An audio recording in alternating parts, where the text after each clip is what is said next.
Morning! Bitbit tayo ng basura and tubig papunta dito sa garden kasi aking ano ba to, titiwasin ko ito ang aking ginagawa na hindi natapos. Titiwasin, i-finish ko ito ngayon. Nag-prune ako ng mulberry the other day, kaso lang may lakad kami bigla ng anak ko. So, hindi natapos. Kahapon din, may lakad din ulit kami. Hindi rin natapos. Ayan, may bulaklak na ang aking papaya. You see, may papaya. Ay la. Iwan ko pala dyan ang tin. Kasi nga, ito lang ang ilalagay ko sa compost pit. La. Dangog. Dami ko ng compost. Dyan lang. Ay! Yabo. Dyan lang muna yan. I-fix ko ulit. Mamaya lang. And mag-prune na rin ako sa aking mga okra. Ang cute na lang niya. So, kailangan kong baguhin. And magtanim ako ulit ng iba. Parang ano itong papaya ko. Naka-hindrance siya sa aking mga ibang tanim. So ito mulberry muna ang aking ita-target ngayong araw. Wala. Ang tigas. Up. Okay.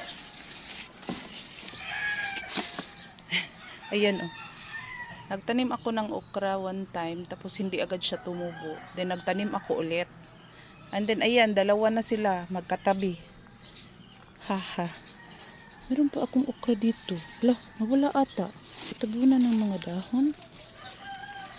Ang aking grapes, walang aakyatan ng aking grapes. Balik pa dito lino floor. Para makapag-prune ka pa.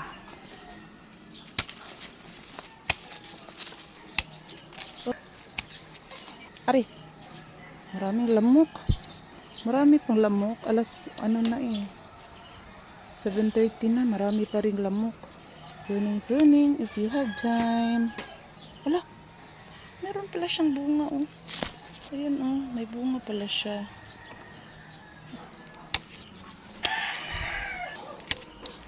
Maliit kasi itong aking pruner. Pruning shear, maliit. Ayun. Nasangit sa cable ng internet nila. Ayan. Wala, ang daming papaya doon. Turok na turok ang mga papaya. Ang target ko po ay itong aking mga okra. Kasi tigulang na. So I need another okra. Meron man ako ditong nilagay. Namatay ata yung mga okra ko. Ayun, may isa na buhay. Yan lang. Yumabong na ang aking mga, tawag dito, lemongrass. Kailangan kong talian. Comment down below kung pwede kong gawin yung binhi ito. Kasi ang binhi nitong aking okra ay binili ko lang sa Ramgo. Yan, ang yabong na aking hilba. Abot na siya doon. Kataas na pala nito. Kahaba na pala. Aking hilba. Ayan.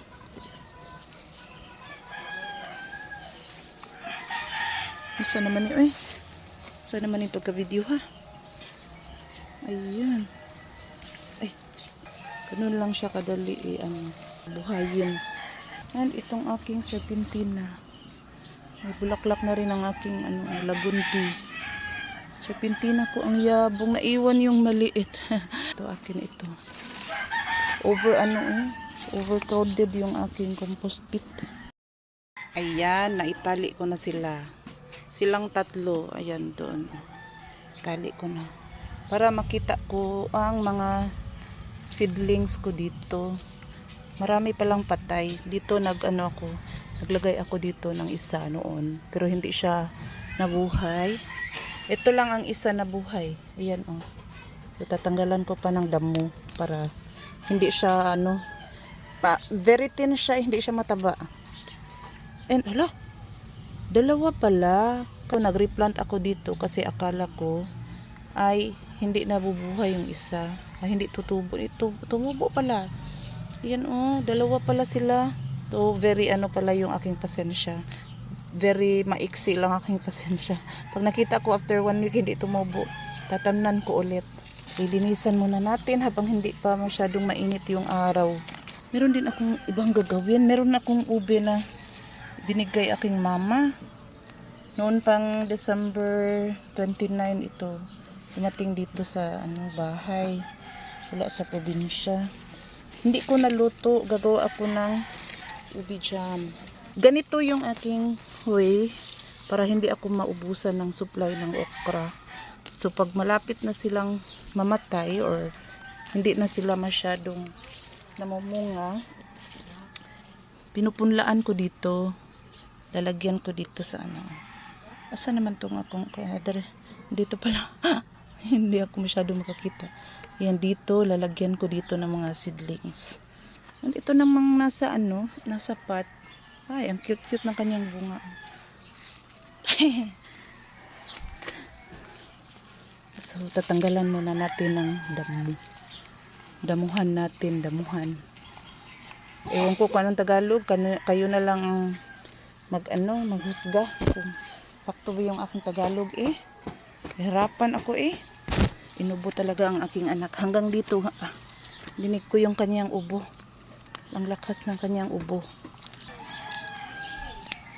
Arayin ako. Hindi ko matapos-tapos ang aking mga gagawin Kasi ang dami-dami Ganito pala pag nasa bahay ka lang. No? Ang daming gagawin. Hindi matapos-tapos. I never experienced this feeling na nakakapagod kasi 20 plus years akong nagtrabaho. 26 years. Simula nang dumating ako dito sa Cebu, nagtrabaho na talaga ako. Cebu City pala. Taga Cebu naman ako. Pero sa probinsya. Ipuprune ko sana. Meron pala itong mga bunga. Kala ko naubos na ng mga bata. Ang yabong. Talagang ayan ang daming mga dahon-dahon. Dito ang daming mga grass. Ang dami-daming grass. Dito kaya lalagyan ko kaya ito ng okra. Nasaan na yung aking Andito pala yung aking seedling na nahulog. Ayan, ganyan lang.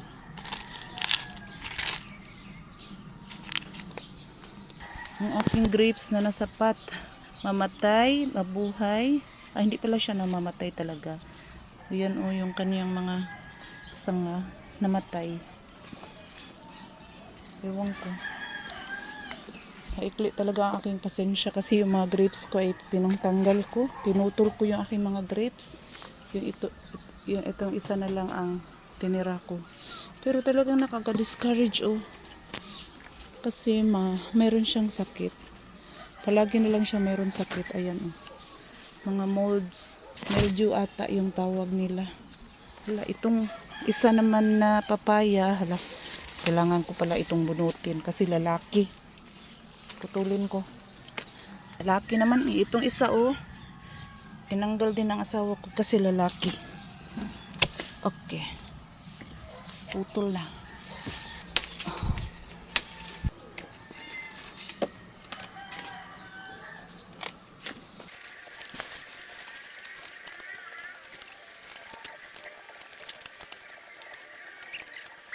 Ako na ang aking okra.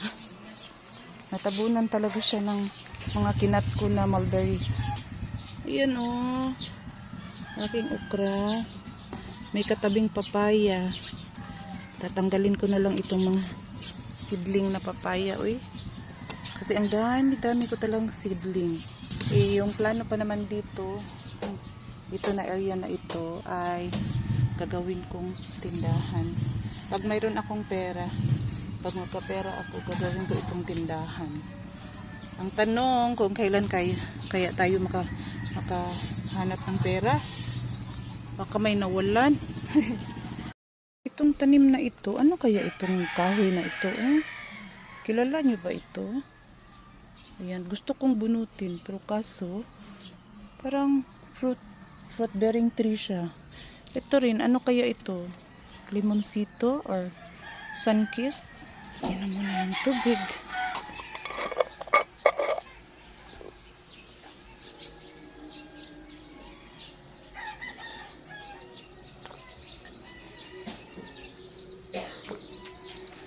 Baba ako dito sa steps.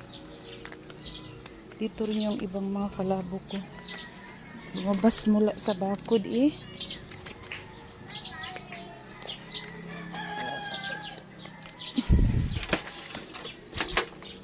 Yabong ng ano eh. Ito putulin ko. Babaho. Babaho ang amoy ng kalabo. Ayan oh, ang yabong niya dito. Yan. Wala nang sanga. Itinambak ko dito. Babalik ako dito sa loob mamaya para i-file itong mga dahon. Dito manguha muna ako kasi yabong-yabong na rin ng mga damo. Itatapon ko muna ito and kukunin ko itong mga plastic ko. Ang dami mga plastic ko. And lata. Tapos na ako maglinis sa garden and sa bakuran. Kaya napahinga lang ako konti. And then, nag-wash ako ng aking kamay para gawin ko itong aking ube. Gagawa ako ng ube jam. Ito yung ube na dala namin mula sa Medellin. Tanim ito ng mama ko. So, kailangan kong balatan. And then, ilalaga ko while maliligo ako muna. So, while na yung fire, nakago na yung fire dito, maligo muna ako para pagkatapos ko maligo, halos luto na rin siya. Nakati ito guys. Kaya kailangan natin ng gloves or plastic pag tayo dito, nagbabalat tayo. So, hindi ako magtitipid ngayon. Meron akong video dati na ganito. And then, video na gumawa ako ng ube jam. Pero, hindi ko dinalatan kasi nagtipid ako noon. And then, ngayon, marami namang ube. So, hindi ko ito tititurin. Akin muna itong babalatan. Kapag kasi nagtitipid ka, huhugasan mo lang ito, ay iba-brush. Tapos, saka muna babalatan pag naluto na. Kasi pag iluto ni mudaan, ilaga mo muna. Konti lang yung balat niya na natatanggal. So, mas marami kang masisave na laman ng ube. Unlike dito, nababalatan mo, minsan may makapal yung nakuha mong balat. Pinadala ito talaga ng mama ko. Kasi alam niya, mahilig kami sa ube jam. Mga anak ko, sino pa naman siguro hindi mahilig sa ube jam, no? Ang sarap kaya nito. Yung ginawa ko noon video na in-upload ko sa YouTube ay super smooth. Ginagamitan ko siya ng strainer. Talagang smooth na siya. Wala siyang traces na buo-buo talaga. Ikaw ba naman ang dadaan sa strainer? Naranasan ko rin noon na gumawa ako ng ganito. And ginamitan ko ng, blender. Tapos nasira yung blender ko guys. Kasi hindi pala pwede yung sticky. Maya lang nasira talaga yung aking blender. Meron akong blender. Ayun, meron akong dalawang blender. Pero, we'll see. Pag tinamad ako, i-blend ko na ito. Pag hindi, dito sa strainer ko, idadaan. Meron namang, pangkayod o panggadgad. Tatanggalin yung mga ganito. May mga sugat-sugat siya.